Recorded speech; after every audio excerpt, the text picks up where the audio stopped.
Nou ja, vanoggend wil ek begin met 'n nuwe reeks lesings. Ek dink vir die doel wat ons Lukas se lesings behandel het, was om die bevestiging te kry dat profeseë wat uitgegaan het 6 jaar gelede, het baie grotendeels in vervulling gegaan. Die meeste ander profeseë, julle is welkom om dit te gaan lees. Ek moet dit nog op die net sit. En dan kan 'n mens kyk, is maar net meer en meer bevestiging. Maar so deur al die goed het daar maar 'n paar vrae in die volk opgeduik. En een van die groot vrae was oor die vroulikheid. Nou ja, toe ons in skool was, dan sê hulle, nou is dit tyd vir hersiening. Nou ja, nou gaan ons ook maar tyd maak vir hersiening.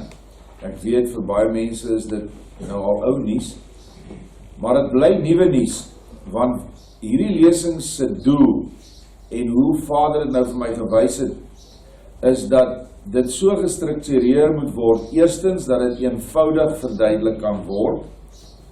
Tweedens, dat dit vir julle, elkeen wat met mense te doen het, wat vir jou gaan afskiet en sê, waar kom julle aan hierdie goed? Dan moet jy nie vir hom probeer verduidelik nie, in die sin van 'n lang storie. Sê net vir hom, verduidelik hierdie vers vir my. Verduidelik jy vir my hierdie vers. Hoe sien jy hierdie vers? En dit is die enigste manier hoe jy mense aan die dink kry.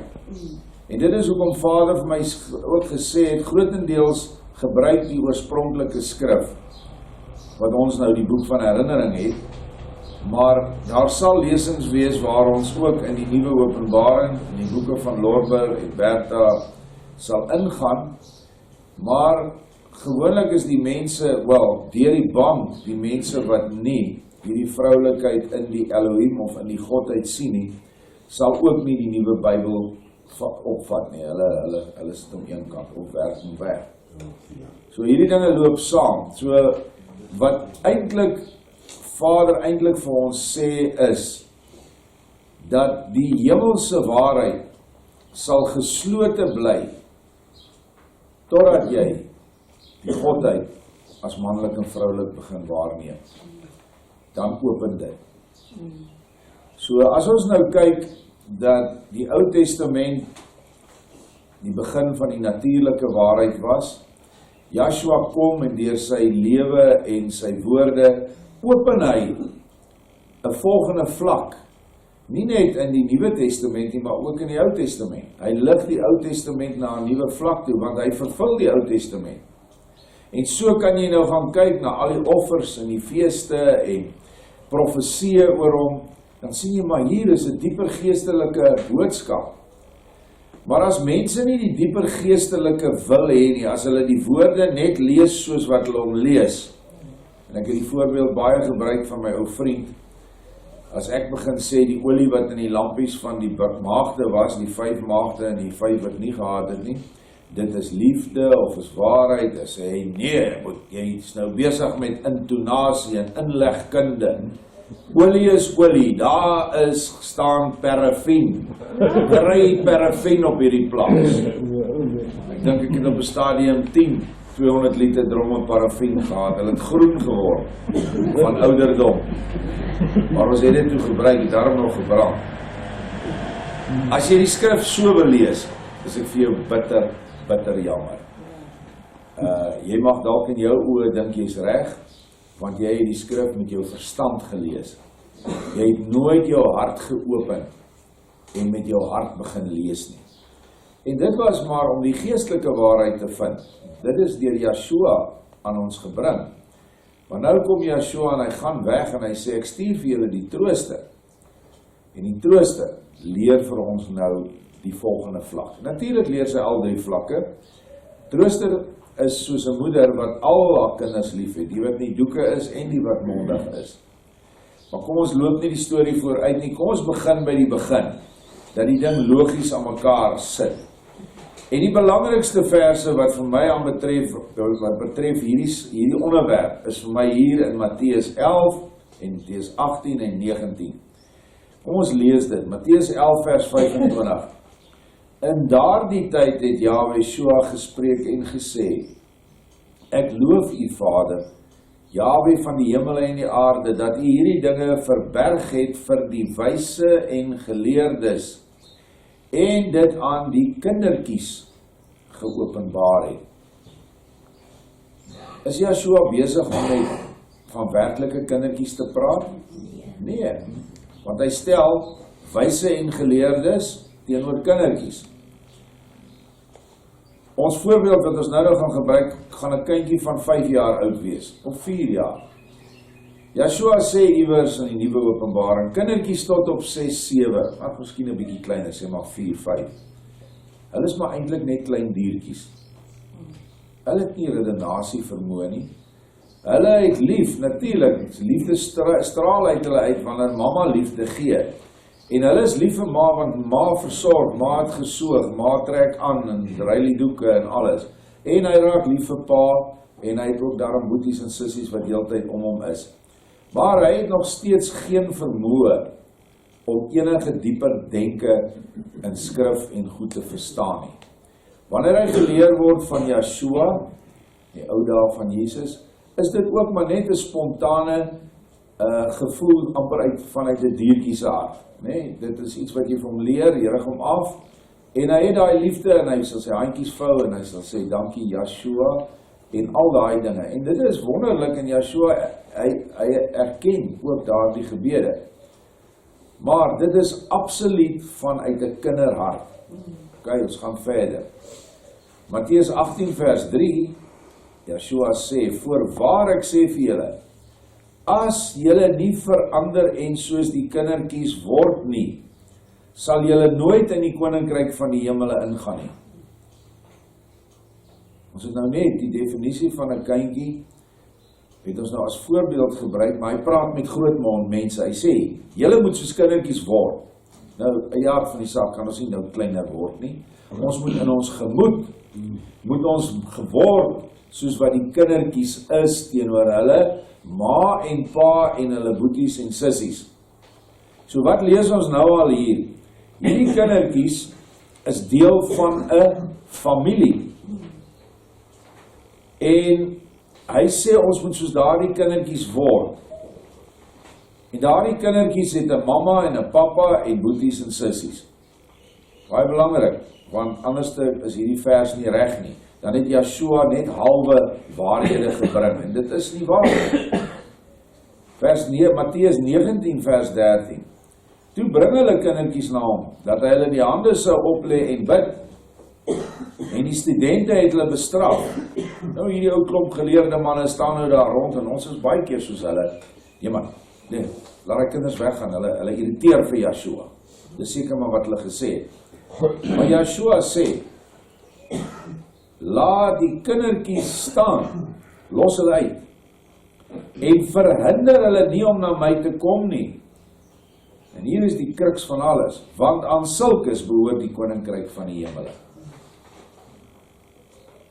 Nou as jy hierdie paar verse vat, dan kan jy duidelik hieruit aflei, dat wyses en geleerdes, wat nie soos kindertjies wil glo nie, gaan in die hel beland. Ek kan dit nie anders nie, want hy gaan definitief nie in die koninkryk kom. Ons vat die hel nou weg, ons sê hy gaan nie in die hoogste ligryke kom nie, want dis wat die koninkryk is die lig. En hy sê ons moet soos kindertjies word in ons denke. En dis baie moeilik vir ons, omdat ons in skole geleer is om vanuit die verstand dinge te verstaan. Wat eintlik verkeerd is as jy na Yeshua se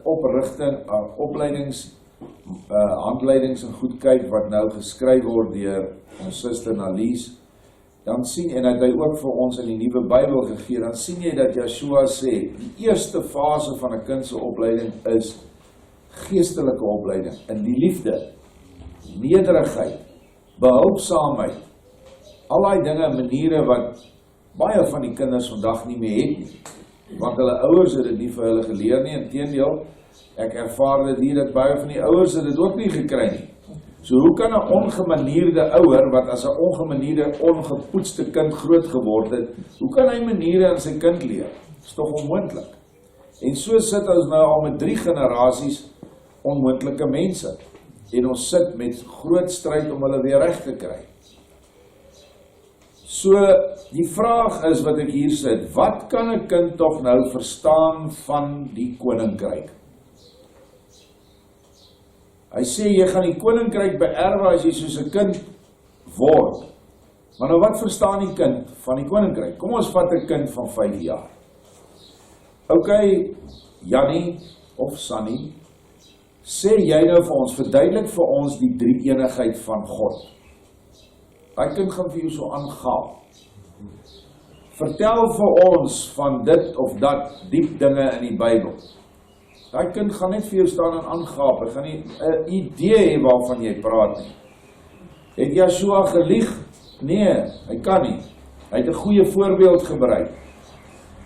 Maar nou vra jy die kind die volgende vraag. Hoor die kindjie, Jannie, waar's pappa? Want jy staan nou by hulle gesin. Lig hy dadelik sy handjie op en hy sê, daar's pappa. Waar's mamma? Nee, daar's mamma. Waar's boetie? Daar's boetie. Waar's sussie? Daar's sussie. Nou al wat ek daarop kan sê vir so 'n kind is halleluja. Jy verstaan die koninkryk. Want Yeshua sê so. Hy sê jy moet soos daai kind word, daai kind weet niks meer as dit nie. En ek is honger en ek is dors, my broek is vuil. Dis wat die kind weet. Bitter min dinge verder. Dis tog die wonder om sulke kinders te sien hoe leer hulle en hoe word hulle elke dag ietsie wyser. Maar die kern dus uit hierdie vers is net een antwoord, is dat God, wat in elk geval 'n verkeerde beskrywing is van die Godheid, want God is enkelvoud, en die Godheid is Elohim in Hebreëus, en Elohim is meervoud. El is enkelvoud, Elohim is meervoud. Nagash is een slang en Nagashim is baie slange. Goy is een nasie, Goyim in Hebreëus is baie nasies. So, Elohim is al klaar in die beskrywing wat die vertalers natuurlik verdoesel het deur die woord God, sê al klaar vir ons, dis 'n meervoud. Die IM sê dit, Elohim. Nou, hoekom sou hulle dit gedoen het? Want hulle het 'n agenda gehad. Hoekom gaan hulle, en daar staan in Exodus 20 vers 1, jy mag geen ander Elohim voor my aangesig hê nie. Hoe vertaal hulle dit? Jy mag geen ander gode voor my aangesig hê nie. 100% reg. Maar die oomblik, as dit by Elohim kom, in die positiewe met die hoofletter, dan is dit nou skielik God. En ek laat my nie vertel dat die Hebreëse oorskrywers 'n fout gemaak het nie, want daardie dokumente is gestaaf met die dooie see rolle. Maar die wat dit vertaal het in Hollands en Duits en Engels en later in Afrikaans, hulle is deel van die sameswering. Ek kan dit nie anders te sien, want is hoogsgeleerde mense. As jy dan nie die Godheid of die koninkryk verstaan jy dan seker die taal waarin jy opgelei is. Die hele lewe lank het jy tale gedoen. Hoekom vertaal jy 'n meervoudswoord na 'n enkelvoudwoord toe? En jy gaan nou sien hoe simpel dit klink. Ons gaan aan. Ons aanvaar nou 'n kind kan net verstaan van mamma, pappa, boeties en sissies. Kom ons trek dit na die hemele toe. 'n Vader, 'n moeder en engele en mense. En wat ook al daar is wat ons nog nie ken nie. Maar daar's verskillende vlakke engele. Daar's engele met 6 vlerke wat 'n baie hoër vlak is, met 4 en met 2 vlerke. Dit het ons al gelees. Ek het dan hier nog al gelees van engele met 12 vlerke, massiewe goed, wat met die son en die maan en die goed se bane werk. Ons gaan aan. 1 Petrus 2 vers 2 sê, en verlang sterk soos pasgebore kindertjies na die onvervalste melk van die woord, dat julle deur haar kan opgroei. Hier is Petrus nog meer konservatief. Ons het dan nou van klein kindertjies gepraat wat sê maar so 4, 5 jaar is. Maar hier sê hy, jy moet soos 'n pasgebore kind word. Nou, almal weet 'n pasgebore kind het geen denke nie. Hy lag en hy huil en dis dit. Nou is die vraag, hoe hoe kan 'n man nou melk gee, of soog, as hy nie borste het met melk nie? So God is 'n man, en hy is enkelvoud, volgens die vertalers van die Bybel. Hoe kan Petrus, wat geïnspireer is deur die Heilige Gees, so 'n swak voorbeeld vir ons gee? Dit maak net nie sin nie. Wanneer Vader se woord gespreek word op al drie vlakke, natuurlik, geestelik en hemels, dan moet alles in lyn wees en korrek wees. So hierdie melk moet van een of ander wese in die hemele afkom, wat geestelike borste het. Want die melk word tog gegee deur die Gees. Anderste is hierdie woord nie heeltemal lekker nie, is hierdie gelykenis, want dit is maar ook, alles is gelykenisse, nie reg nie. Kom ons gaan aan. Matteus 13 vers 33, 'n ander gelykenis het hy hulle vertel. Die koninkryk van die hemele is so suurdeeg, wat 'n vrou neem en in 3 mate meel inwerk, totdat sy heeltemal ingesuur is. Ek sê nou vir julle, as Yeshua net 'n man is, een met die Vader, kom ons aanvaar die mense glo dit, en daarom nog nie meer in 'n drie-enige God nie, dan het hierdie gelykenis geen waarde nie. Of moes die gelykenis gewees het, die koninkryk van die hemele is so suurdeeg wat 'n man neem. Is julle met my? Maar hy sê soos wat 'n vrou neem. En daar's nie 'n woord van ons meester wat uit sy mond gekom het nie, wat ewig onverganklike hemelse waarde het nie. En hy sou 'n ander gelykenis gebruik het, as dit anders was. Maar hy sê, die koninkryk is soos 'n vrou wat dit en dit doen. Terwyl ons hier is, kan ek julle sê wat die antwoord daar is, want jy kan nou vir die mense vra, OK, jy het nou 'n probleem met my met die gees wat vroulik is. Antwoord jy vir my hierdie vraag. Antwoord jy vir my daai vorige vraag. Vertel jy vir ons, wat weet 'n kind van 4 jaar oud? As jy dan nou so 'n wyse en geleerde mens is, want dit is gewoonlik met hulle wat jy die meeste mee beklei. Weet jy met wie jy die minste beklei oor die Godheid se vroulike entiteit in die Godheid, is met vrouens.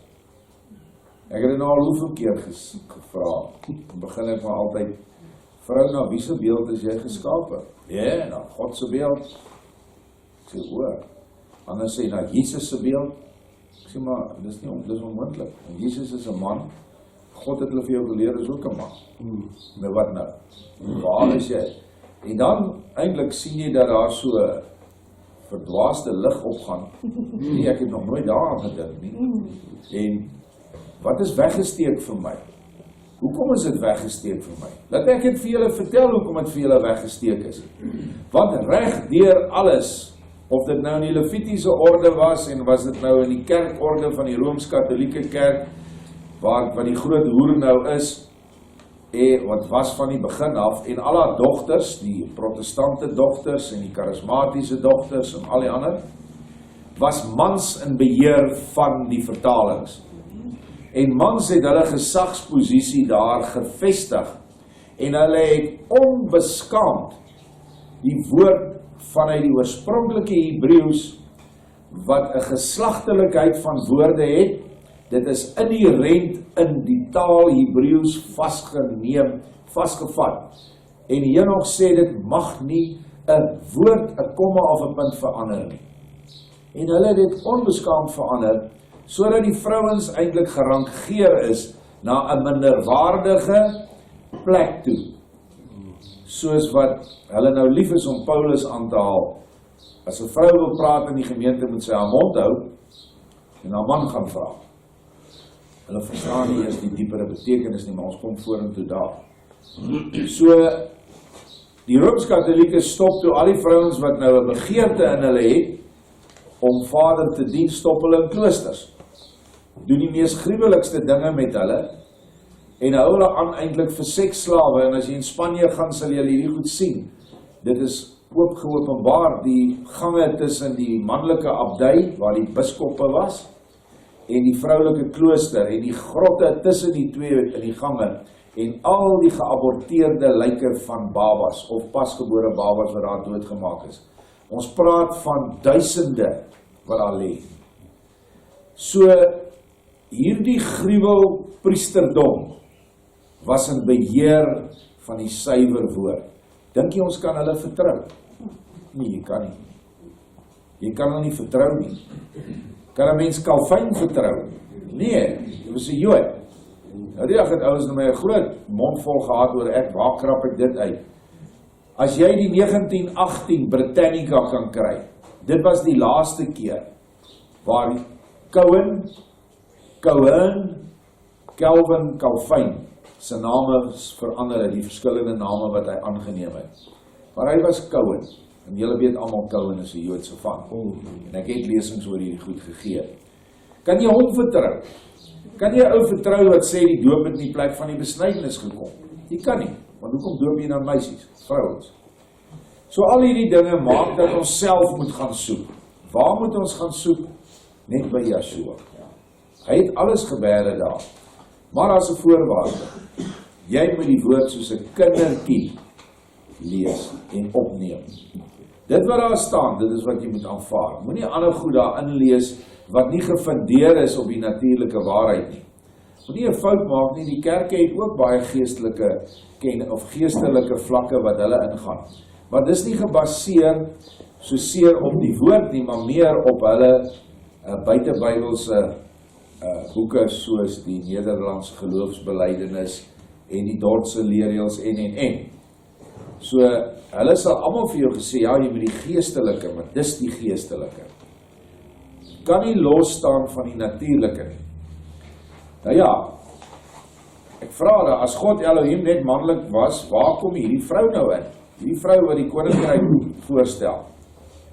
Nou gaan soek ons in een vers, eintlik vers 26 van Genesis 1 en vers 27. En daarby kan jy nie verbykom nie. En Elohim het gesê, laat ons Adamiete maak na ons beeld, na ons gelykenis. Hierdie vers is korrek. Dit staan so in die Hebreëus. Daar's ander slim Janne en slim Sannies het nou die dag gesê, hierdie vers is nie reg vertaal nie. Hulle lieg. Ek het 4 jaar gewerk aan hierdie werke. Dit is wat daar staan.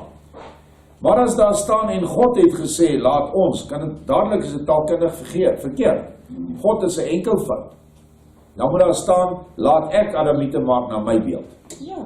So, hulle verander die Elohim, maar hulle verander nie die sin nie.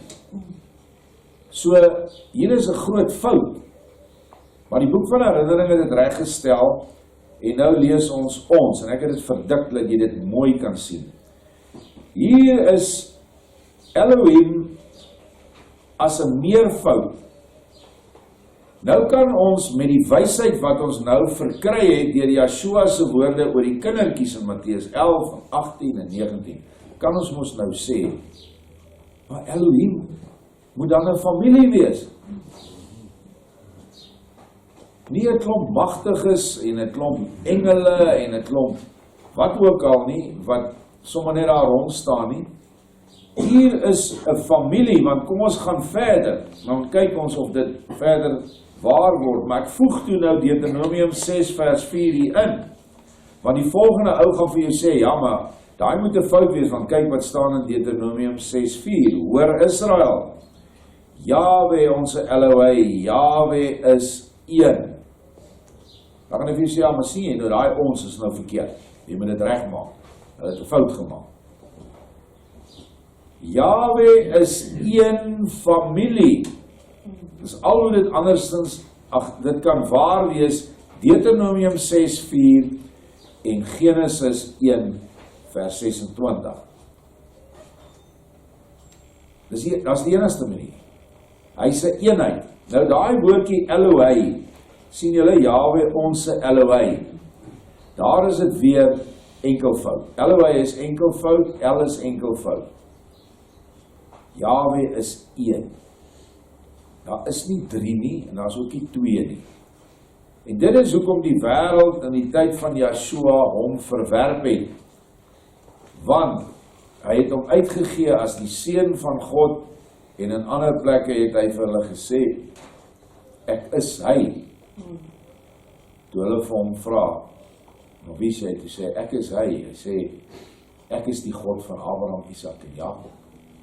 En dit het hulle nie van gehou nie, want hulle het gebeur as net een, hulle sien hom in die hemele, hulle kan hom nie bedink dat hy nou hier op aarde by hulle is nie, kan nie, hulle kan dit net nie vervat nie, want hierdie leer wat hy bring is nie die leer wat hulle nou vir die mense bring nie, want hulle is die wyses en geleerdes. En die apostels, die vissermanne, is die kindertjies. Hulle het net opgestaan, hulle visstokke gelos, en hulle het na hom toe gegaan. Daai vers in Genesis 1 gaan aan. En laat hulle heers oor die visse van die see, en die voëls van die hemele, en oor die vee, en oor die hele aarde, en oor al die diere wat op die aarde kruip.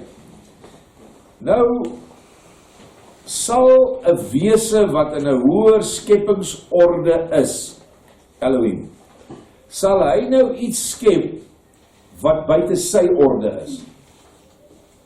Sal mos nie wees nie.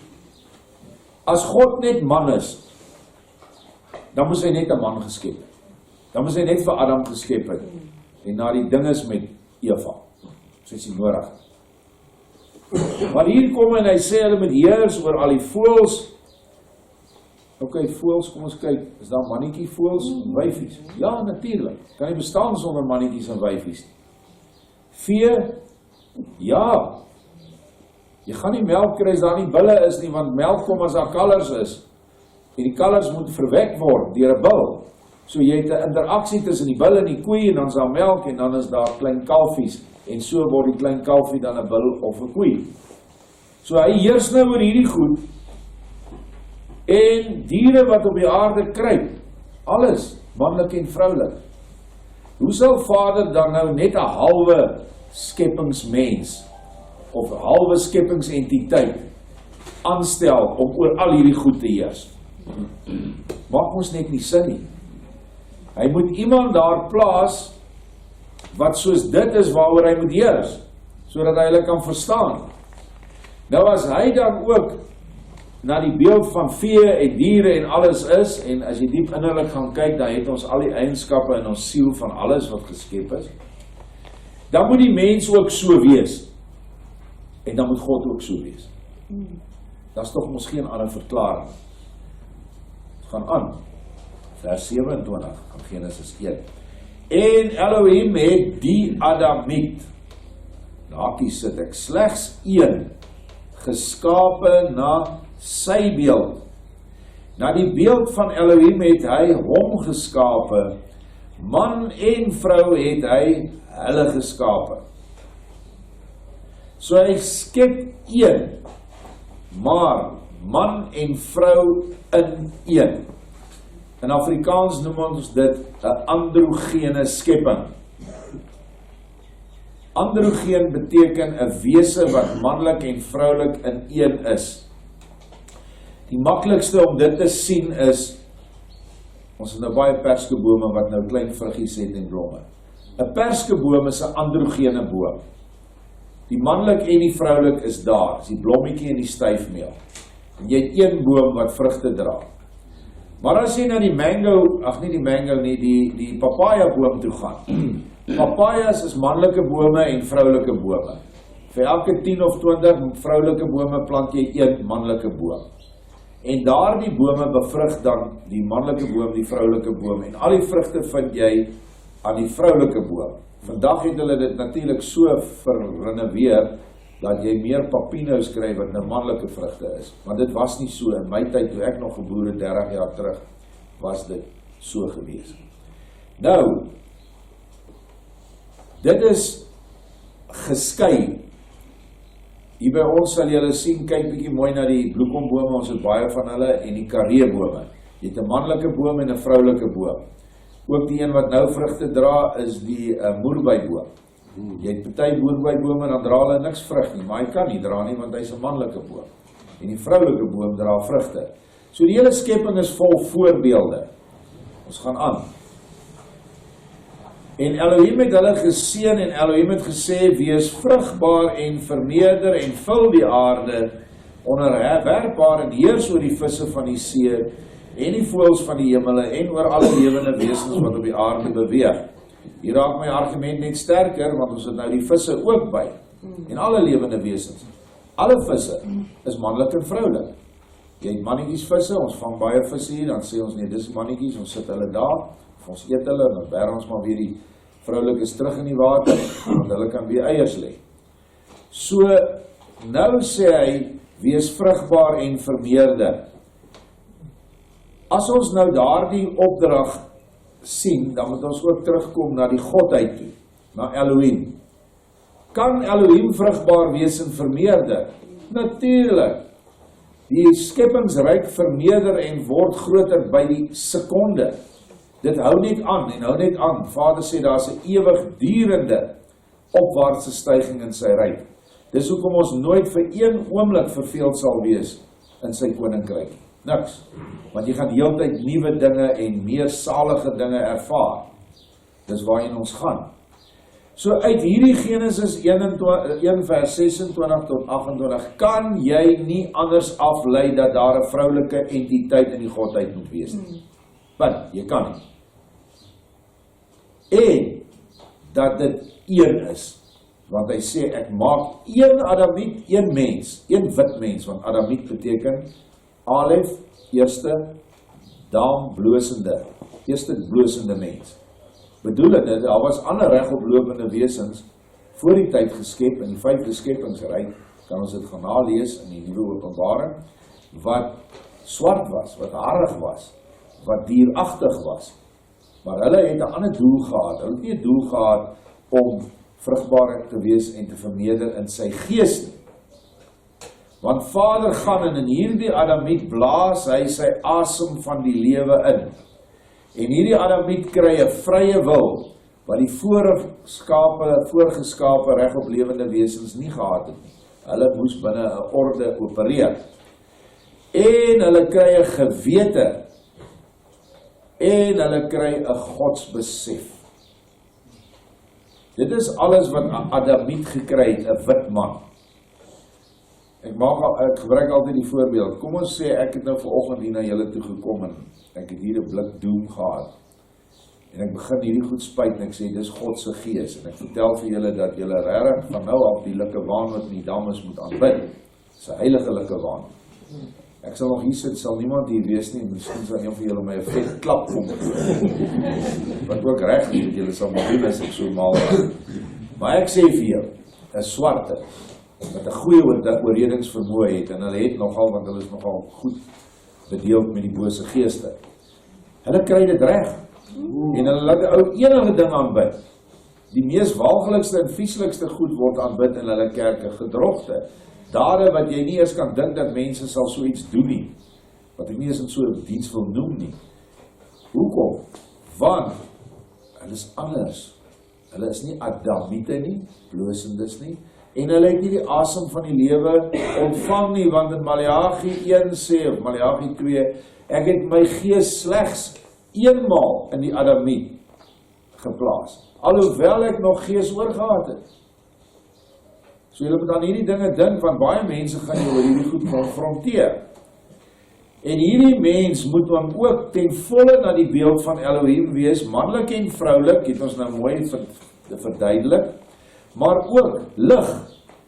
Want wat is een van die eienskappe van Elohim? Is volmaakte lig. So ons moet dan seker lig wees. Is Elohim swart, donker? Nee. So die lig is daar. Die volgende eienskap van die Elohim is skepping. Elohim is skepping. So hy sal aan hom seker uit homself ook iets voortbring wat skeppend is. Stem julle saam? Nou gee vir my voorbeelde van groot skeppingswerke van die ander nasies, die nie blanke nasies, miskien 'n hut, 'n grashut of 'n modderhut, nie is die wiel uitgevind nie, toe die blankes hier kom, toe sleep hulle nog hulle goed rond met slee. Jy moet hierdie goed weet, want jy moet die skrif opneem soos 'n kind. En dit is hoe ek in die begin tot bekering gekom het. Ek het gesê, as Adam en Eva wit was, dan kon hulle net wit mense voortplant. So waar die ander rasse vandaan kom, kan ek nie verstaan nie, maar definitief uit Adam en Eva. En as Adam en Eva dan nie wit is nie, dan moes hulle swart gewees het, en dan wil ek in elk geval niks met die Bybel te doen hê. En dit is hoe ek was toe ek nog nie lig in my gehad het nie. Maar ek het daarom vrae gevra. So het Adam, Genesis 2 vers 20. Ok, kom ek sê vir julle, ek sal dit weer môre insit. Dis nou weer 'n ander verhaal, ek het nou 'n bietjie lank gegaan, maar ek wil dit baie duidelik maak, dat ons vandag hier uit mekaar gaan, en niemand twyfel het, dat daar 'n vroulike kant van die Godheid is nie.